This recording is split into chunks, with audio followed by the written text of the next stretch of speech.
Democratic Republic of Congo, His Excellency Felix Antoine Tshisekedi Tshilombo.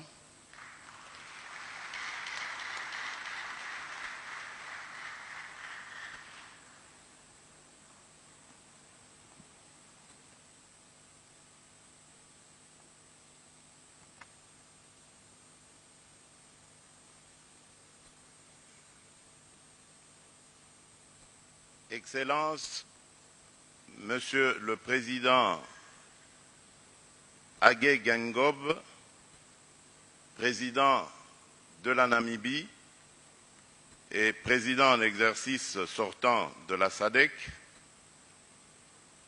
Excellences, Monsieur le Président John Pombe Magufuli, Président de la République unie de Tanzanie et Président en exercice entrant de la SADC, Excellences, Messieurs les chefs d'État et de gouvernement, distinguées Premières Dames, Madame la Secrétaire exécutive de la Communauté de développement de l'Afrique australe, distingués invités à vos titres et qualités respectifs, Mesdames, Messieurs, c'est pour moi un honneur d'être ici à Dar es Salaam, à ce 39e sommet de notre organisation sous-régionale.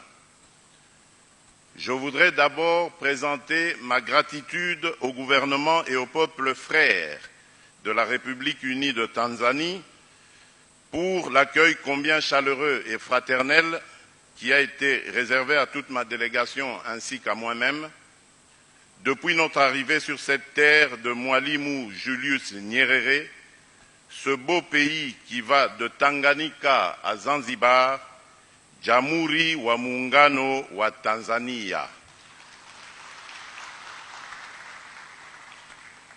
J'aimerais aussi particulièrement féliciter le président tanzanien, John Pombe Magufuli, qui va être élu président en exercice de la SADC. C'est aussi pour moi l'occasion d'exprimer ma gratitude au docteur Hage Geingob, président de la République de Namibie et président sortant de la SADC, qui a fait avancer le programme d'industrialisation de la région.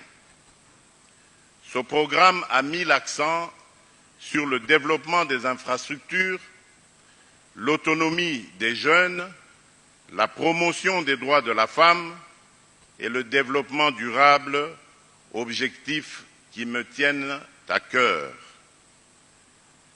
Mes félicitations s'adressent enfin à Madame Lawrence Tax Stergomena, secrétaire exécutive de la SADC, pour sa remarquable contribution au développement économique régional et la mise en œuvre du plan stratégique indicatif de développement régional.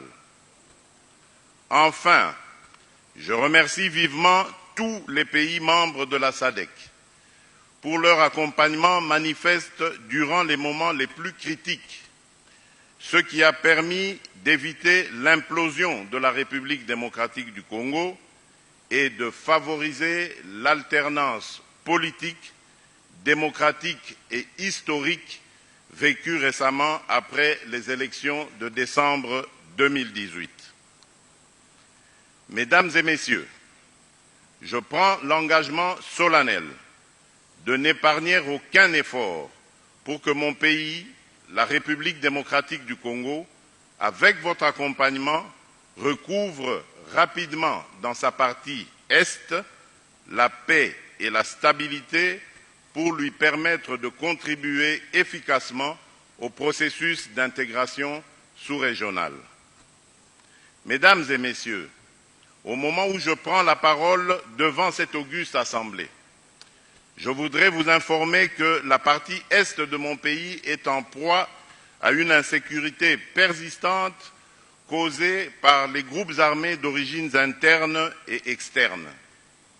Le plus redoutable de ces mouvements armés est celui des ADF-MTN, dont le modus operandi consiste à commettre des actes terroristes conformes à leur appartenance à Daesh, ce qui constitue une menace tant pour la République démocratique du Congo que pour toute la sous-région. C'est pourquoi j'ai élaboré un vaste programme pour le rétablissement de l'autorité de l'État visant à mettre un terme à l'insécurité qui sévit encore dans sa partie Est et favorisant la réconciliation de tous les fils et les filles de mon pays.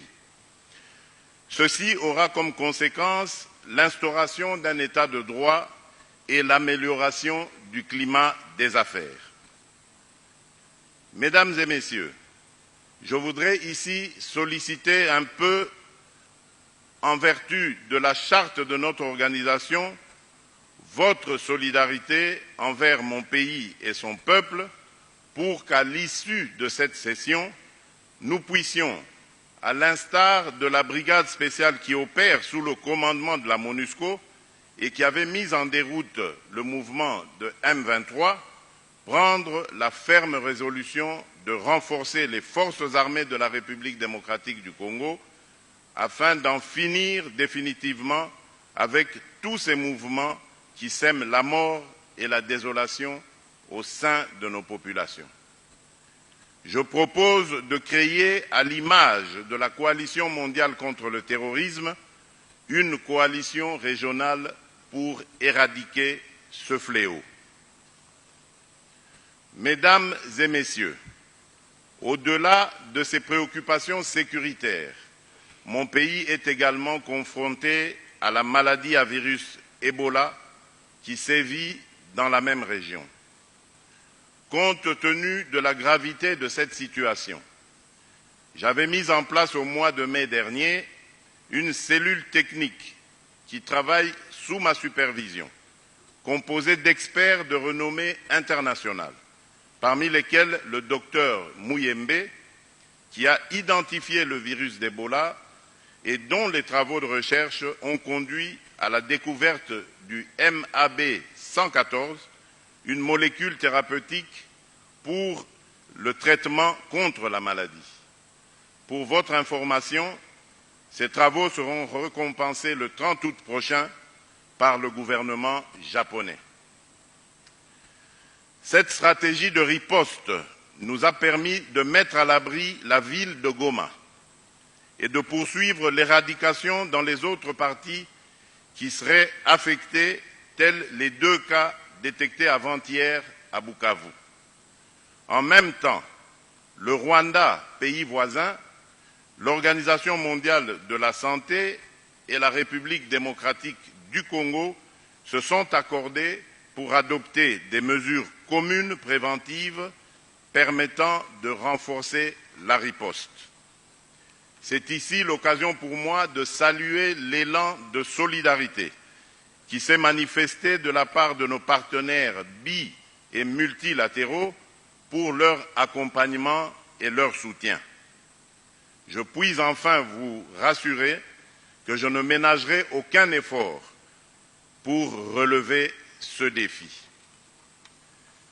Mesdames et messieurs, pour revenir au thème de la présente session, à savoir un environnement commercial propice au développement industriel inclusif et durable, à l'accroissement du commerce intracommunautaire et à la création d'emplois, laissez-moi vous dire que ce thème me conforte d'autant plus que mon pays, la République démocratique du Congo, qui partage ses frontières avec 9 autres pays, possède des atouts innombrables. Qu'il s'agisse de sa population, sa superficie, son écosystème, son sol et son sous-sol, son potentiel hydroélectrique et minier, la République démocratique du Congo demeure un maillon important dans le développement de la sous-région. Je m'engage à poursuivre l'intégration régionale et la politique de proximité avec tous les pays de la SADC. Dans ce contexte, je m'emploie à faire de l'intégration nationale une réalité par la mise en place d'infrastructures adéquates ayant pour vocation de s'interconnecter au vaste programme de la sous-région. Mon vœu est de voir très rapidement toutes les populations de notre sous-région circuler librement de l'océan Indien à l'océan Atlantique, de Dar es Salaam à Lobito, de Mombasa à Banana, de Arua à Durban. Je voudrais également rappeler que le développement des ressources énergétiques, notamment l'électricité, est un atout majeur pour l'industrialisation de nos pays.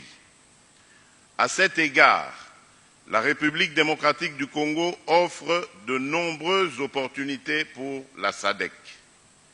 Bien exploité, le potentiel de la République démocratique du Congo pourrait satisfaire aux besoins de l'ensemble de la sous-région et au-delà de l'Afrique tout entière.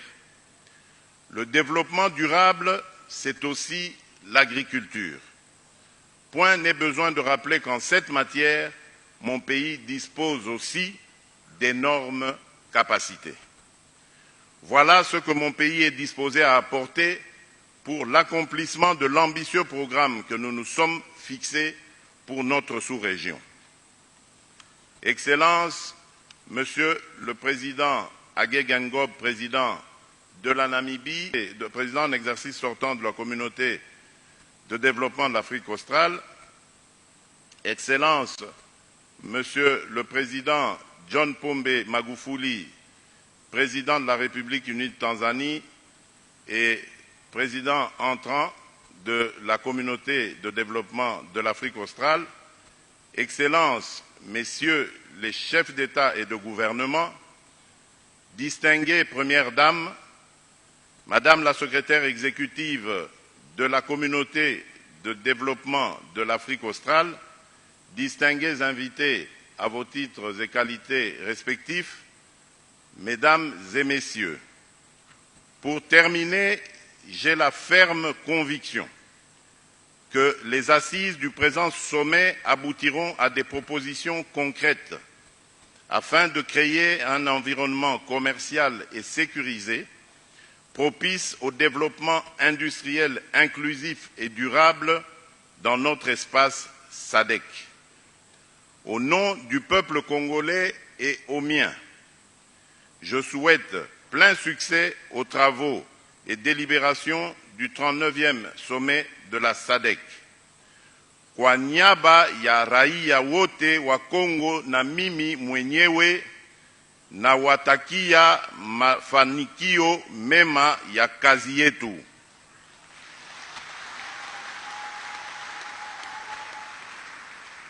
Félicitons-nous de l'adoption du Swahili comme 4e langue de travail. Que Dieu bénisse notre communauté. Je vous remercie. Asanteni.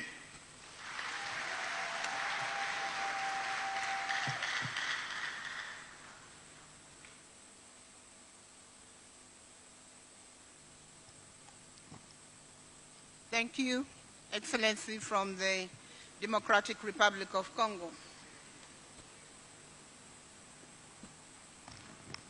Okay. Thank you. The next session